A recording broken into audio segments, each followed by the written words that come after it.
শীতের সময় আমাদের প্রত্যেকেরই একটা শপিং করার প্রয়োজন হয় এবং এবার যেহেতু আমরা কলকাতায় আসছি সো আমরা শীতের শপিংটা হচ্ছে কলকাতা থেকে করছি। কিন্তু এবারের শপিং এর ভেতরে সব থেকে ইম্পর্টেন্ট এবং আমার জন্য এক্সেপশনাল ছিল হচ্ছে ভাবনার জুতা। কারণ ভাবনার বার্থডে উপলক্ষে একটা জুতা গিফট করার কথা ছিল এবং যেটা কিনা ওর পছন্দ ছিল। এবার ইন্ডিয়া এসে আমরা অনেক কেনাকাটা করি, যেরকম ভাবনার জ্যাকেট, আমার জ্যাকেট এবং আমাদের আনুষঙ্গিক অনেক কসমেটিক্স আইটেম থেকে শুরু করে অনেক কিছু।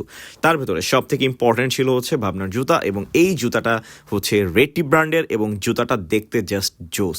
এবং এই জুতাটা সব থেকে বড় ব্যাপার হচ্ছে জুতাটা দেখতে দূর থেকে একটা গ্লেজি শেড থাকে এবং কাছ থেকে যখন দেখবেন তখন দেখলেই বোঝা যায় যে একটা প্রিমিয়াম ব্যাপার আছে। এবং এই জুতাটা হচ্ছে রেড টিপের স্পেশাল এডিশনের একটা জুতা এবং এই জুতাটার প্রাইস হচ্ছে 7,299, যা বাংলা টাকার প্রায় হচ্ছে 10,500 টাকার কাছাকাছি। জুতাটা এত লাইট ওয়েট এবং জুতাটা দেখতে এত সুন্দর।